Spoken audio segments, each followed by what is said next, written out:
Itália, 1350.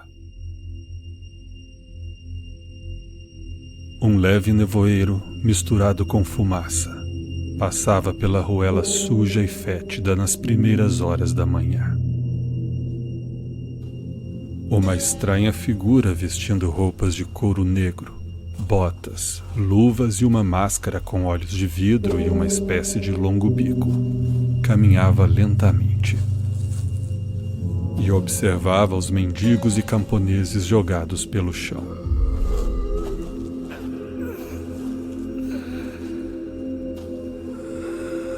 Alguns dormiam e gemiam, alguns tossiam sangue, e outros simplesmente já não se moviam.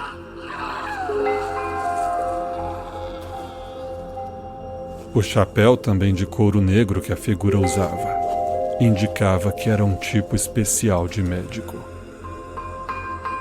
Com uma vareta ornada, ele moveu o rosto de um corpo deitado na rua, revelando a face de alguém que já tinha morrido há algum tempo. Manchas de sangue velho escorriam por sua boca, e seu pescoço se encontrava tão postulento quanto as outras partes de seu corpo. O médico fez um sinal com a mão e uma carruagem surgiu dentre a névoa, puxada por dois homens corpulentos, que usavam uma suja touca de couro que cobria todo o rosto. Um monge os acompanhava e começou a falar alguma oração em latim enquanto os homens colocavam o corpo na carroça, sobre uma pilha de inúmeros outros corpos. Muitos pensavam que Deus estava castigando toda a humanidade, sem distinção. Na mesma pilha de corpos estavam ricos, pobres, religiosos do alto clero e profanos, homens e mulheres, velhos e jovens. Mas aquele era só o segundo ato de uma tragédia que 8 séculos antes já havia dizimado boa parte do mundo. Eu sou Christian Gurtner e esse é o Escriba Café.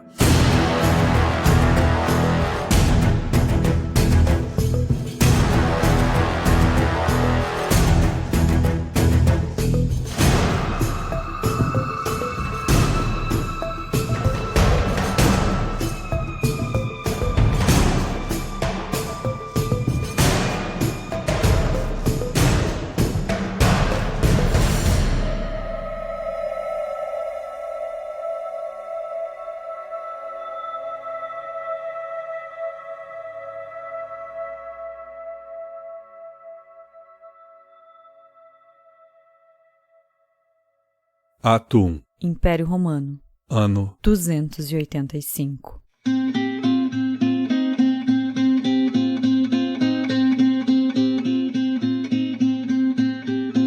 Roma começava a se afundar no caos. O imperador Diocleciano, tentando organizar o enorme território, divide o império em 2. O ocidental, sediado em Roma, e o oriental, que teria a capital em Constantinopla. Em 476, o Império Ocidental cai nas mãos dos bárbaros. Era o fim do maior império que o mundo já tinha visto.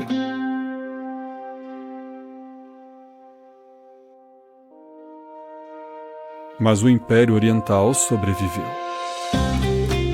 E 50 anos depois, o imperador Justiniano decide que é hora de reconquistar dos bárbaros todo o Império Ocidental, restaurando a antiga glória romana.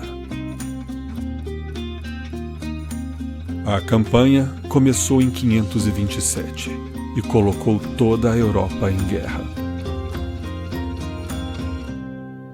No entanto, um exército diferente começara sua marcha para mudar o destino de todo o continente. Saindo do Egito e subindo o Oriente Médio até chegar a Constantinopla, uma avassaladora peste começou a matar milhares de pessoas diariamente. A grande movimentação das tropas de Justiniano acabou espalhando mais rapidamente aquilo que começaram a achar ser um castigo divino. Muitos acusavam a imperatriz Teodora de ser a culpada pelas chagas que começaram a subjugar o império. O próprio Justiniano contraiu a doença, mas sobreviveu para ver suas tropas serem derrubadas pela peste, que ficou conhecida como Praga de Justiniano. Em batalhas contra os bizantinos, os persas também começaram a sofrer com a peste, sendo obrigados a assinar um tratado de paz. Não só contra os persas Justiniano foi obrigado a parar de lutar. Seus planos de reconquistar Roma e todo o Império Ocidental também tiveram que ser cancelados, já que a falta de soldados começava a gerar derrota atrás de derrota.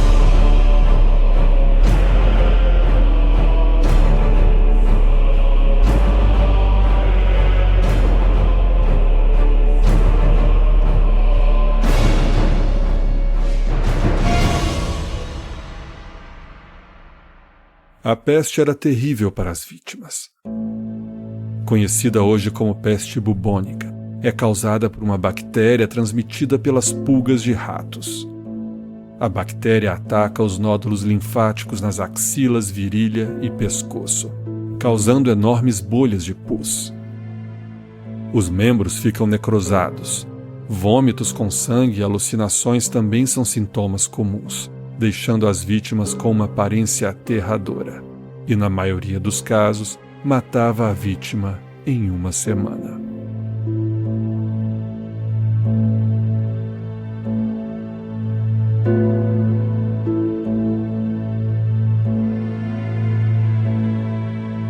Menos de meio século depois, a praga de Justiniano, considerada a primeira pandemia da história, havia matado metade da população de Constantinopla e nos 2 séculos que perdurou, matou, dependendo da fonte, entre 25 a 60 milhões de pessoas, o que representava na época quase metade da população mundial.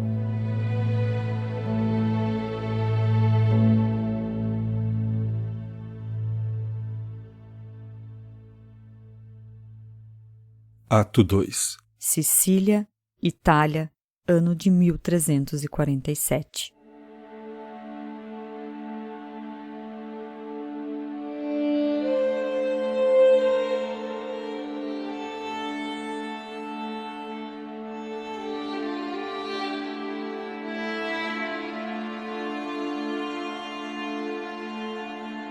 Doze galés genovesas atracam em Messina.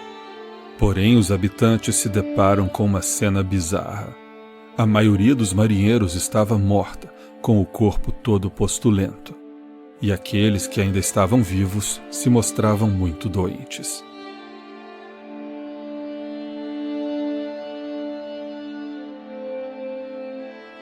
Enquanto a população mandava que aqueles homens fossem embora, desembarcaram alguns ratos pretos, da espécie Ratus ratus.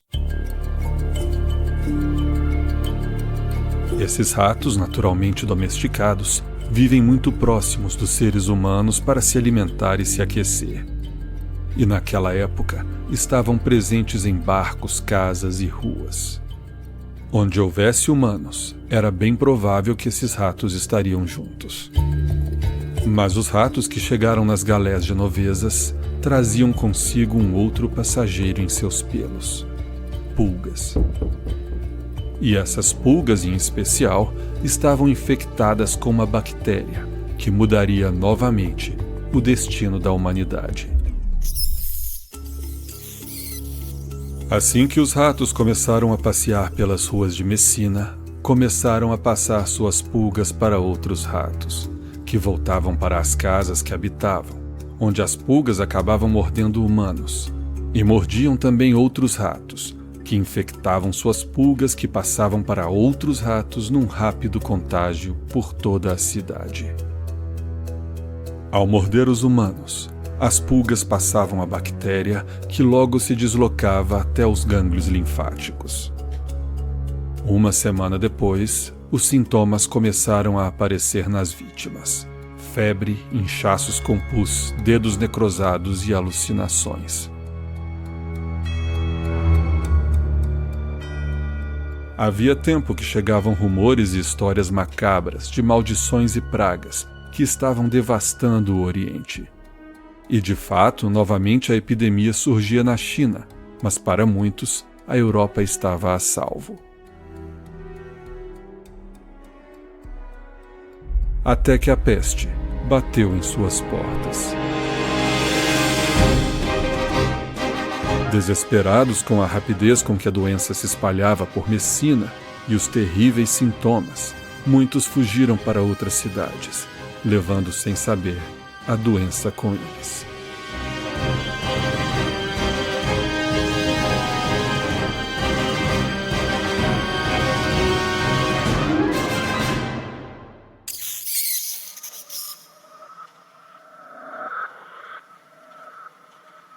O que na peste do Império Bizantino havia demorado anos para se espalhar, na Europa foi questão de semanas. Quando chegou em Florença, em menos de 4 meses, mais da metade da cidade pereceu sob a peste, que continuava avançando.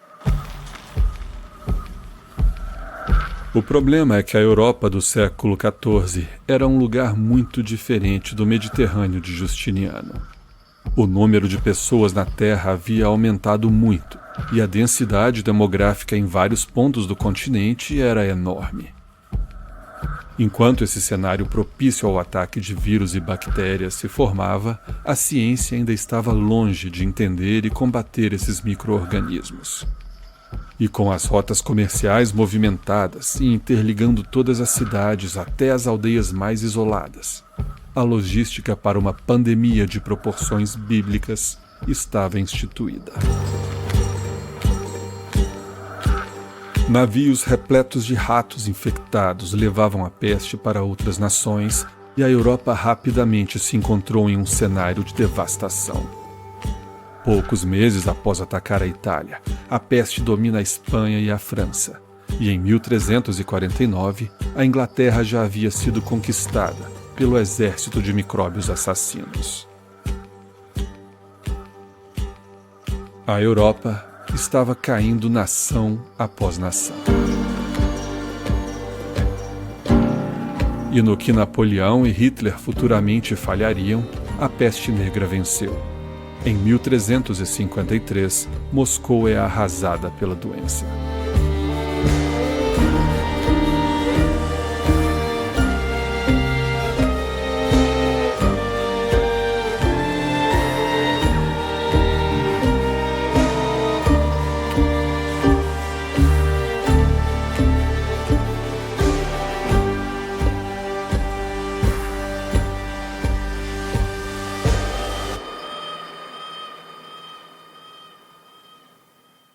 A medicina da época era precária e ainda contava com muitos elementos místicos, como a crença de que o mau cheiro das infecções, ou os miasmas, eram uma das causas da transmissão.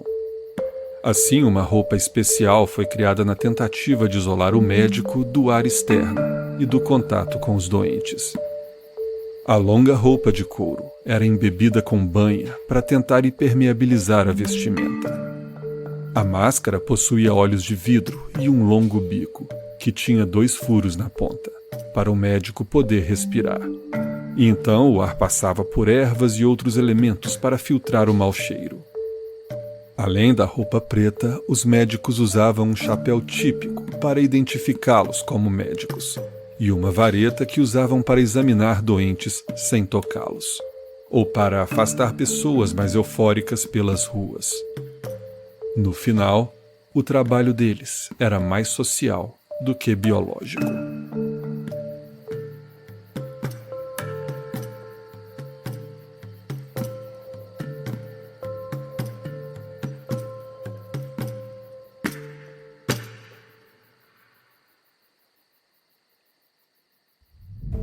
Com os médicos se mostrando de pouca ou nenhuma ajuda para conter a peste, as pessoas simplesmente não entendiam o que estava acontecendo. Afinal, o conceito de organismos invisíveis aos olhos que eram capazes de entrar no corpo humano e causar efeitos benéficos ou terríveis só existia na religião, com seus espíritos santos ou demônios.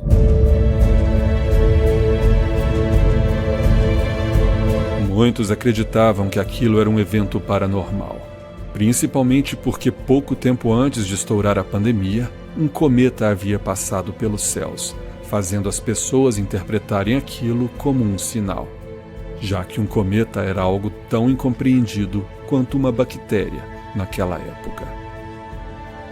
As pessoas buscavam uma resposta para o porquê Deus as estar punindo daquela forma tão indiscriminada.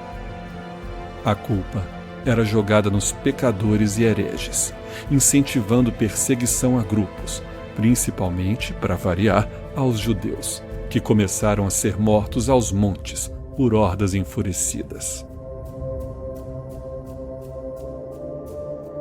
Ao fim do surto, em 1453, depois de 4 anos, a Europa havia perdido o que a praga de Justiniano tinha demorado quase 2 séculos para matar. Mais de 25 milhões de pessoas morreram. Ato 3. China, 1850. Um rápido surto toma conta da cidade de Yunnan. Antes que pudessem perceber o que os atacava, milhares de pessoas morrem. E com o mundo mais conectado do que nunca, não demora para que surtos explodam em Hong Kong e outras grandes cidades portuárias.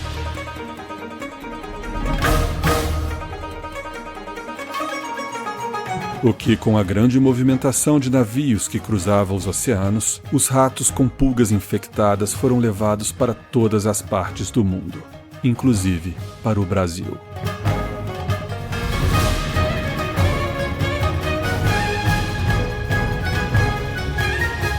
Com o passar dos anos, aproximadamente 20 milhões de pessoas já tinham perecido com essa terceira explosão da peste.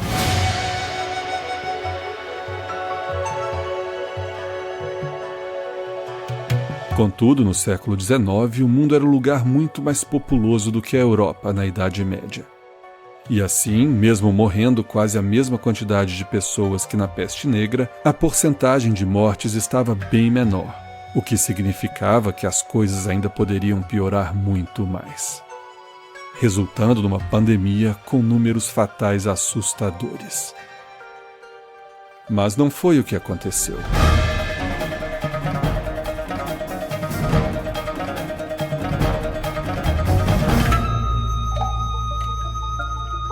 Outra coisa também tinha evoluído na sociedade: a ciência.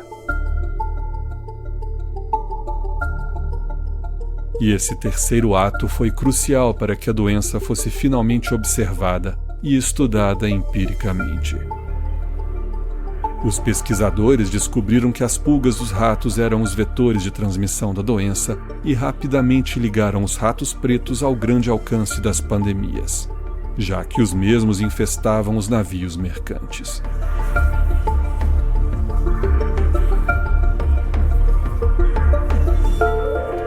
Em 1894, o bacteriologista Alexandre Yersin isola a bactéria responsável pela peste, recebendo o nome Yersinia pestis, em referência ao cientista. Essas descobertas levaram ao desenvolvimento de inseticidas, antibióticos e, futuramente, vacinas.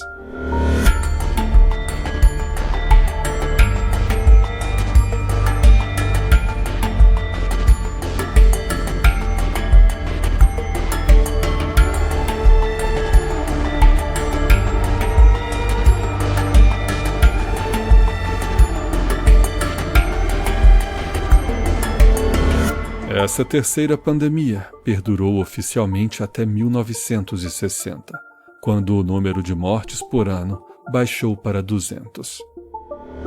Era o fim da trágica ópera que, por quase 2 milênios, arrasou a humanidade.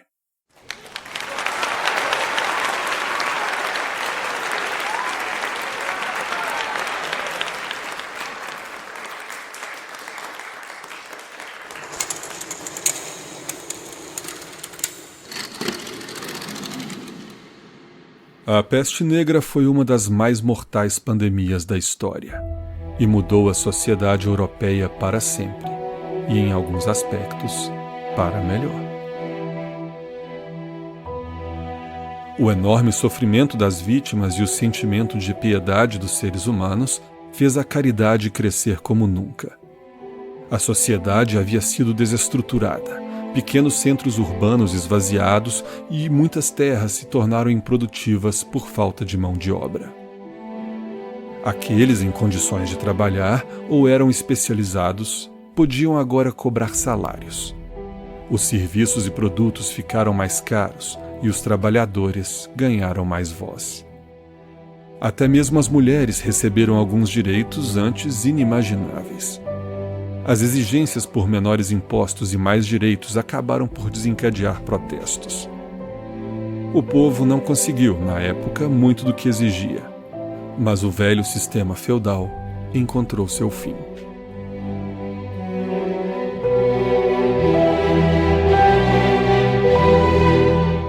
A peste nunca sumiu de fato. Pequenos surtos sempre aconteceram por toda a história, até que condições propícias estouravam pandemias. Ainda hoje, casos acontecem por todo o mundo. No entanto, com tratamentos eficientes, o número de mortes não chega nem perto de ser expressivo. No Brasil, o último caso registrado foi em 2005.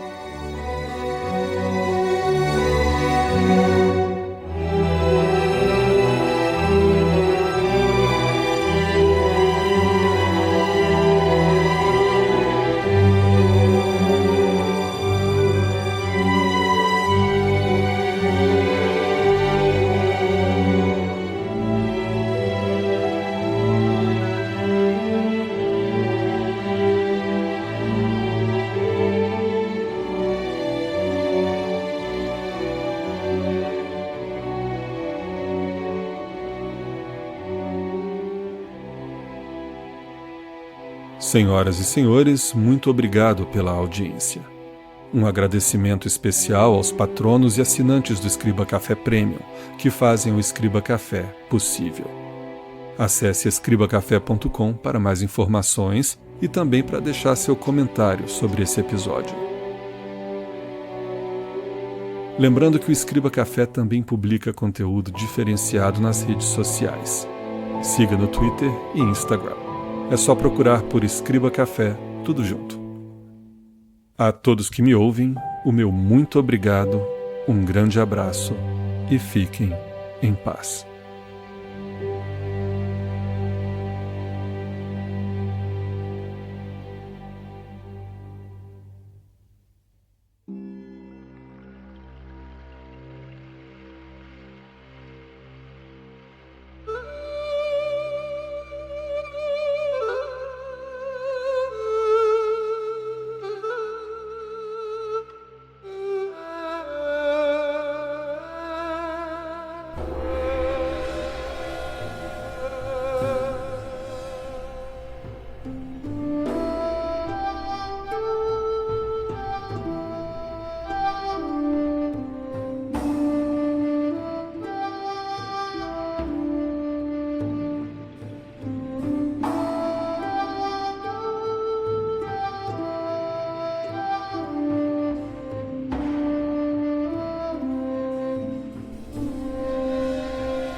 Em 1353, Giovanni Boccaccio termina sua obra O Decameron, influenciada pela peste que acabara de abrandar.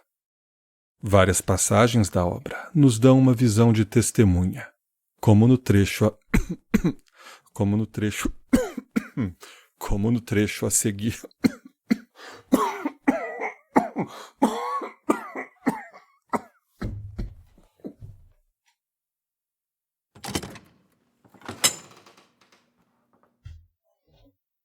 Ué, o Decameron?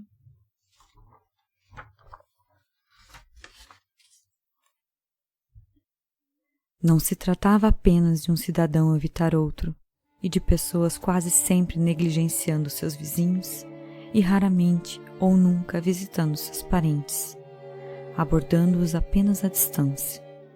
Esse flagelo havia implantado um terror tão grande no coração de homens e mulheres que os irmãos abandonaram os irmãos, tios seus sobrinhos, irmãs seus irmãos e, em muitos casos, esposas abandonaram seus maridos. Pior ainda, e quase incrível, foi o fato de pais e mães se recusarem a cuidar dos próprios filhos, como se não lhes pertencessem.